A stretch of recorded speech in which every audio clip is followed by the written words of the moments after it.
یہ راجہ صاحب جو ہیں پریکٹیکلی وہاں پہ جو ان کی ایک اپروچ ہے جو ایک لیجسلیٹر کی ہونی چاہیے، قانون ساز کی اور اپوزیشن لیڈر کی، یہ وہاں پہ کام کر رہے ہیں.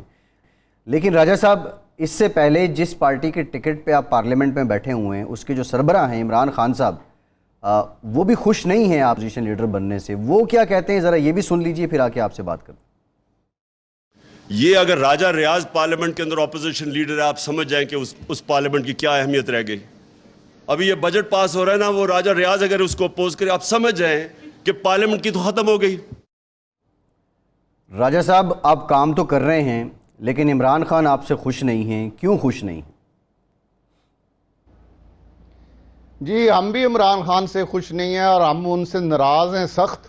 ان کی پالیسیوں کی وجہ سے، ان کے جو کرپشن کے سکینڈل ہیں ان کی وجہ سے، ان کے ارد گرد جو لوگوں نے اربوں روپے کی کرپشن کی ہے اس کی وجہ سے، گوگی کی وجہ سے، جو پنجاب کے چیف منسٹر تھے بزدار صاحب، ان کی وجہ سے خان صاحب کو ہم بار بار جا کے پارلیمانی پارٹی کی میٹنگ میں ذاتی طور پہ مل کے بتاتے رہے ہیں کہ ڈی سی پیسے دے کے لگ رہے ہیں، کمشنر پیسے دے کے لگ رہے ہیں. خان صاحب خدا کے لیے کچھ کریں. کرپشن کا ریٹ جو ہے وہ 10,000 میں کام ہوتا تھا، وہ 30,000 میں ہوتا ہے. ہماری کوئی بات سننے کو تیار نہیں. آپ نے منع کیا ہوا ہے کہ جو M P M N Es ہیں ان کا کوئی کام نہ کریں، ان کی کوئی بات نہ سنیں، بے لگام ہے ساری انتظامیہ. تو ہم نے تقریباً 3.5 سال یہ مجلس خان صاحب کے پاس بار بار پڑھی اور بار بار انہیں سمجھایا کہ مہربانی کریں اس طریقہ کار کو تبدیل کریں. آپ کے اوپر کرپشن کے الزام لگ رہے ہیں، آپ کی بنی گالا پیسہ آ رہا ہے کرپشن کا، تو خدا کے لیے اس کو ٹھیک کریں. اگر آپ کہتے ہیں کہ میں میرٹ پہ کام کرتا ہوں، میں اصول پسند آدمی ہوں، میں ہر چیز جو ہے وہ صحیح کرتا ہوں، مجھے لالچ نہیں، تو پھر یہ شہزاد اکبر کہاں سے آ گیا، یہ شہباز گل کہاں سے آ گیا؟ اس طرح کے پوری ایک فوج تھی جنہوں نے آ کے قبضہ کیا ہوا تھا اور ہم منتخب نمائندوں کو بالکل بے بس کر دیا تھا. کوئی ہماری پوزیشن نہیں تھی.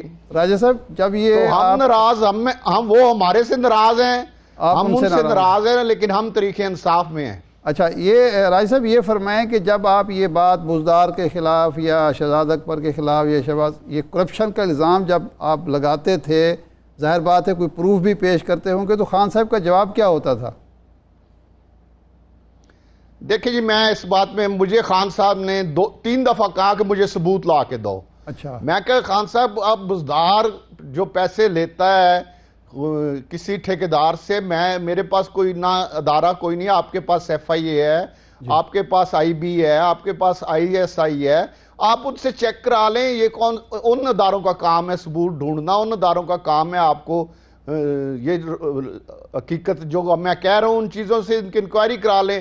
یا پھر دوسرا طریقہ ہے کہ میرے سے حلف لے لیں، میں حلف دینے کو تیار ہوں، لیکن اس طرح ریٹن ثبوت میرے پاس کوئی نہیں ہے. جو ہم لاہور میں جاتے ہیں، جو باتیں سنتے ہیں، بیوروکریسی میں بھی ہمارے تعلق ہیں. 35 سال سے میں سیاست میں ہوں. جو ایس ایچ او تھا وہ آج ایس پی بنا ہوا ہے، جو میرے پاس کبھی کسی زمانے میں ایس ایچ او ہوتا تھا وہ ڈی آئی جی بنے ہوئے ہیں. تو ہمیں کہیں نہ کہیں سے لوگ بتاتے ہیں کہ یہ کام ہو رہا ہے، تو ہم آپ کے علم میں لے کے آتے ہیں پارٹی کی بہتری کے لیے، تاکہ ایسے حالات نہ ہوں کہ آپ کی پوزیشن خراب ہو. اور آخر میں یہی ہوا کہ ان کے اتحادی ان کو چھوڑ گئے، ان کے خلاف عدم اعتماد ہوا. ہم نے تو ان کے خلاف عدم اعتماد میں بھی ووٹ نہیں دیا، ہم نے تو شہباز شریف صاحب کو بھی ووٹ نہیں دیا. ہم تو طریق انصاف میں بیٹھے ہیں اور ہم خان صاحب کو بھی یہ کہتے ہیں کہ آپ اب بھی اسمبلی میں آئیں. وہ اگر ان کو میرا اپوزیشن لیڈر بننا پسند نہیں، وہ خود آئیں اپوزیشن لیڈر بنے، ہم انہیں ویلکم کریں گے. اور ان کا حق بنتا ہے کہ اسمبلی کے اندر بیٹھ کے. عمران خان آج بھی آپ کے لیڈر ہیں راجہ صاحب؟ جی میں ان سے ناراض ضرور ہوں، لیکن ان کی پارٹی کے ٹکٹ پہ جیتا ہوں. ان کے ساتھ میرے بہت زیادہ اختلاف ہے جب وہ وزیر اعظم تھے اس وقت کے. اب میرا ان سے کوئی اختلاف نہیں ہے، لیکن یہ کہنا کہ اب نہ ان کے لیے میرے لیے کوئی گنجائش ہے ان کے لیے، اور نہ ان کے پاس بھی شاید میرے لیے کوئی گنجائش ہو. اس لیے اب طریق انصاف میں مزید میرا رہنا جو ہے اس ٹینیور کے بعد وہ مشکل ہے. تو آپ الیکشن مسلم لیگ نون سے لڑیں گے جس طرح آپ نے پہلے کہا بھی تھا؟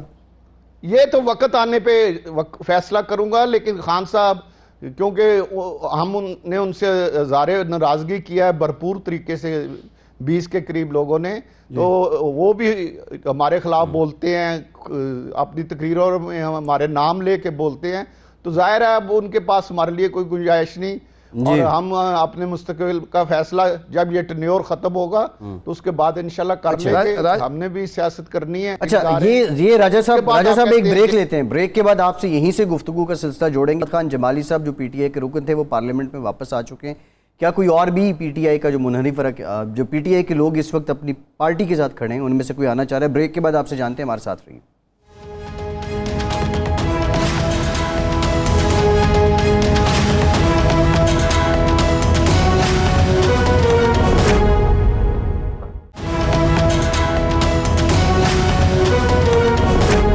یہ جو اپنا راج صاحب، یہ ہر چوتھے مہینے، 5ویں مہینے، 6ٹھے مہینے آئی جی اور چیف سیکرٹری تبدیل ہوتے تھے، یہ کیا کہانی تھی؟ دیکھیں جی، یہ میں جھوٹ بولوں، چیف سیکرٹری اور آئی جی کے بارے میں نہ میں نے سنا ہے، نہ میں کوئی میرے کسی جگہ ذکر سنا ہے کہ ان کی ٹرانسفر پوسٹنگ کی زیادہ وجہ یہ جو میں سمجھتا ہوں ایک ورکر کی حیثیت سے، کہ ان کی ٹرانسفر پوسٹنگ کی وجہ یہ تھی کہ وہ جب تنگ آ جاتے تھے کہ اتنی کرپشن ہو رہی ہے اور ہم نے یہ اب اس کی سرپرستی، آپ ہمارے سے روز غلط آرڈر کراتے ہیں، ایک دن بندے کو لگواتے ہیں، ہفتے بعد بدلوا دیتے ہیں، تو وہ جب تنگ آ جاتے تھے تو پھر ان کے اور ان کے اختلاف ہوتے تھے اور یہ جا کے عمران خان سے اس چیف سیکرٹری یا آئی جی کو تبدیل کراتے تھے۔ اچھا، یہ مسائل جو راجہ صاحب آپ بتا رہے ہیں، یہ مسائل تھے جس کی وجہ سے آپ کے اختلاف ہوئے خان صاحب کے ساتھ۔ آپ نے یہ متعدد بار کہا کہ مہنگائی کی وجہ سے ہم لوگ حلقے میں جانے کے قابل نہیں رہے ہیں۔ اب یہ جو موجودہ حکومت کر رہی ہے، کیا اس کے بعد ابھی جب آپ حلقے میں جاتے ہیں تو اب کوئی آسانی ہے آپ کو حلقے میں جانے کے لیے؟ نہیں جی، اب بھی مشکلات ہیں، لوگ اب پھر زیادہ ناراض ہو رہے ہیں، جتنی مہنگائی ہو گئی ہے اور جس طرح ڈیزل اور پٹرول اور ہر چیز کے دگنے تگنے ریٹ ہو گئے ہیں، ہم بالکل سمجھتے ہیں کہ اس کی وجہ سے لوگ ناراض ہیں موجودہ حکومت سے سخت بھی، اور ہم بھی بار بار یہ مطالبہ کر رہے ہیں۔ میری بجٹ تقریر آپ سن لیں کہ یہ مشکل وقت ضرور ہے، یہ ہم سمجھتے ہیں کہ یہ اس سٹیج پہ پاکستان کو معاشی طور پہ پہنچانے میں بھی عمران خان صاحب کی غلط پالیسیوں کی وجہ سے ہم اس سٹیج پہ پہنچے ہیں، لیکن اس کو ٹھیک کرنے کے لیے یہ تو ہم سمجھتے ہیں کہ وقت لگے گا اور ایک ایماندار ٹیم کی ضرورت ہے، لیکن اس کے ساتھ ساتھ ہم یہ بھی سمجھتے ہیں اور ہم یہ کہتے ہیں زور دے کے کہ بہت مہنگائی ہے، چاہے مشکل وقت ہے لیکن حکومت کو اس مہنگائی کو، چلو امیر آدمی تو افورڈ کر سکتا ہے، غریبوں کو ریلیف دینے کے لیے پیکج دینے چاہیے، یوٹیلٹی سٹور پہ چیزیں سستی کرنی چاہیے، ڈیزل اور پٹرول بھی غریبوں کو سستا دینا چاہیے اگر مشکل وقت ہے اور وقتی طور پہ ہم کرائسس میں ہیں، لیکن اس شہباز شریف صاحب وزیر اعظم پاکستان کو چاہیے کہ غریب تک ہر صورت ریلیف پہنچائے، چاہے کسی بھی پیکج کے ذریعے پہنچائے، لیکن غریب آدمی جو ہے ان حالات میں، اتنی مہنگائی میں وہ زندہ نہیں رہ سکتا، اور اگر یہی مہنگائی کی پوزیشن رہی تو میں سمجھتا ہوں اس سے مسلم لیگ نون کو بھی نقصان پہنچے گا، جو جس طرح عمران خان کا گراف بہت نیچے چلا گیا تھا، اسی طرح اب مسلم لیگ کو بھی یہ مسئلہ درپیش ہے، اور اگر یہی حالات رہے تو یہ اور زیادہ بڑھے گا۔ راج صاحب، یہ جو مسلم لیگ کے ایک تو ٹیم جو ہے شہباز شریف صاحب نے، وہ ایماندار ٹیم ہے، اب یہ وہ مسئلہ نہیں ہوگا جو عمران خان کا تھا، عمران خان کے ساتھیوں کا تھا؟ جی بالکل، میں یہ سمجھتا ہوں جو 2-2.5 مہینے میں بہت سے افسران کو جانتا ہوں جو وہ تعیناتیاں کر رہے ہیں، کوئی کرپشن نہیں ہے، کوئی ٹھیکوں میں کرپشن نہیں ہے، کوئی ہم نے کسی جگہ نہیں سنا کہ کسی جگہ کوئی کسی قسم کی کرپشن ہو رہی ہو۔ لیکن یہ اسمبلی میں کیوں نہیں آتے ان کے وزیر، مشیر، وہ لوگ کیوں نہیں آتے؟ اس کی وجہ کیا ہے؟ دلچسپی نہیں ہے ان کو؟ اس پر آپ نے ابھی خود دکھایا کہ کل بھی ہم نے بائیکاٹ کیا ہے، اور کل ہمارے علم میں آیا تھا کہ وزیر اعظم صاحب نے بڑا سخت نوٹس لیا ہے کہ تمام وزراء جو ہے اسمبلی میں جائیں اور اسمبلی میں بیٹھیں اور اگر کوئی کام بھی ہیں تو اسمبلی کے میں ان کو چیمبر میں لے ہوئے ہیں، ان میں بیٹھ جائیں، لیکن جب کورم کا مسئلہ ہو یا جب ضرورت ہو تو وہ فوراً اٹھ کے وہاں سے ہال میں آئیں، اسمبلی میں بیٹھیں. تو میرا خیال ہے ان کو وزراء کو چاہیے کہ وزیر اعظم صاحب نے اگر حکم کیا ہے تو اس پر عمل کرنا چاہیے. اچھا راج صاحب، آپ پر سب سے بڑا اعتراض جو خان صاحب کر رہے ہیں یا ان کے ساتھی کر رہے ہیں کہ آپ عدم اعتماد سے پہلے امریکی جو سفارتکار تھے ان سے مل رہے تھے، سفارت خانے میں جا رہے تھے، یا وہ آپ کے پاس آ رہے تھے؟ آپ کے پاس تو کوئی پورٹ فولیو تو نہیں تھا، کیوں آپ مل رہے تھے؟ اس سے لگتا ہے کہ کسی سازش کا آپ خدا کی قسم اٹھا کے کہتا ہوں کہ نہ مجھے کوئی امریکی نہ کوئی اور کسی ملک کا سفارتکار عدم اعتماد سے 1 سال پہلے تک اگر کوئی مجھے ملا ہو، خان صاحب ثابت کر دیں، میں خان صاحب سے معافی بھی مانگ لوں گا، استعفیٰ بھی دے دوں گا، یا پیسے لینے کا پھر دوبارہ خدا کی قسم اٹھا کہتا ہوں 1 روپے کا میرے پہ ثابت کر دیں کرپشن کا یا پیسے لینے کا، جس طرح وہ جھوٹے الزام لگاتے تھے، تو پھر بھی میں استعفیٰ دینے کے لیے تیار ہوں.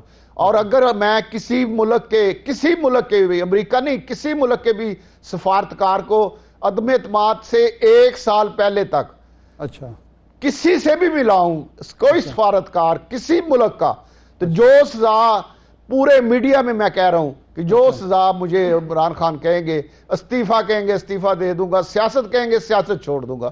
جھوٹے الزام ہیں، جھوٹے لیکن اس میں الزام لگانا خان صاحب کی عادت ہے. رائے صاحب، آپ نے عمران خان آپ کے پارٹی لیڈر ہیں، انہوں نے سازش والی بات کی، آپ نے سازش کی بات پر یقین کیوں نہیں کیا؟ دیکھیں، میں یہ سمجھتا ہوں کہ یہ سازش نہیں ہے. جس طرح وہ ہم پہ جھوٹے الزام لگاتے ہیں، میرے پہ کہ میں سفارتکار کو ملا، کبھی کہتے ہیں میں نے پیسے لیے، اسی طرح انہوں نے یہ ایک جھوٹا سکینڈل کھڑا کیا ہے. اور بہت ساری جگہ پہ اداروں نے، بہت اہم اداروں نے، بہت ذمہ دار اداروں نے کہہ دیا ہے کہ اس میں کوئی حقیقت نہیں ہے. اب کمیشن بھی بننا ہے. میں آج آپ کو ایڈوانس بتا رہا ہوں کہ کمیشن میں بھی انشاءاللہ یہ ثابت ہوگا کہ یہ کوئی کسی قسم کا خان صاحب کو نہ کوئی دھمکی تھی، نہ خان صاحب کی حکومت کے خلاف کوئی سازش تھی. جوڈیشل کمیشن بننے جا رہا ہے، سازش والے معاملے پہ جوڈیشل کمیشن بننے جا رہا ہے صاحب. اس پہ کام ہو رہا ہے اور امید ہے کہ اس پہ جوڈیشل کمیشن بنے گا.